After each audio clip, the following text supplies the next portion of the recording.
Ok អញ្ចឹងសម្រាប់បងចង់មើលទូរទស្សន៍បាទប៉ុស្តិ៍ទូរទស្សន៍នៅក្នុង projector របស់យើងបងចូលទៅក្នុងបាទ app មួយឈ្មោះថា M3U IPTV បាទដែលយើងធ្វើការដាក់ជាមួយនឹង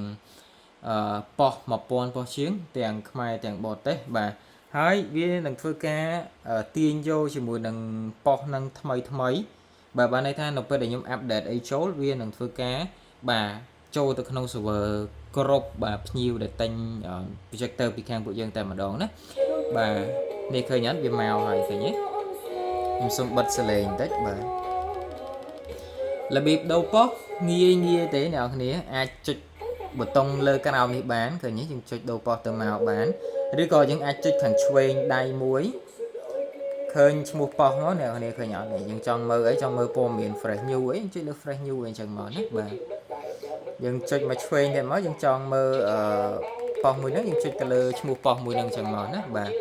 ហើយបើអ្នកនរគ្នាចង់មើលទៅប្រទេសផ្សេងយើងចុចឆ្វេងដៃមួយបាទហើយអ្នកនរគ្នាអូសមកក្រោមតែថាចង់មើលរឿងនិយាយខ្មែរអញ្ចឹងយើងចុចអូខេលើរឿងនិយាយខ្មែរអញ្ចឹងមកណាបាទណាអញ្ចឹងវានឹងធ្វើការចេញជាចំណងជើងមកហើយបាទនេះឃើញអត់ចង់មើលរឿងមួយណាចុចអូខេលើរឿងហ្នឹងអញ្ចឹងមកណាបាទ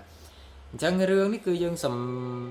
ម្រាញ់ចូលនៅក្នុងនេះឲ្យអ្នកនរស្រួលហៅអញ្ចឹងរឿងខ្លះអ្នកនរពិបាកហៅក្នុង YouTube តែយើងមានជាមក list category ហ្នឹងជួអ្នកនរដែលអាចមើលរឿងទាំងរឿងនិយាយខ្មែររឿង Hollywood អីមាននៅក្នុងហ្នឹងឬក៏ប៉ុស្តិ៍ប្រទេសផ្សេងប៉ុស្តិ៍ព័ត៌មានប៉ុស្តិ៍អីគឺមាននៅក្នុងហ្នឹងទាំងអស់ណាបាទព័ត៌មានថាចង់មើលអីCNN បាទឬក៏ CNA VOA បាទអីផ្សេងនៅក្នុងហ្នឹងទាំងអស់តែម្ដង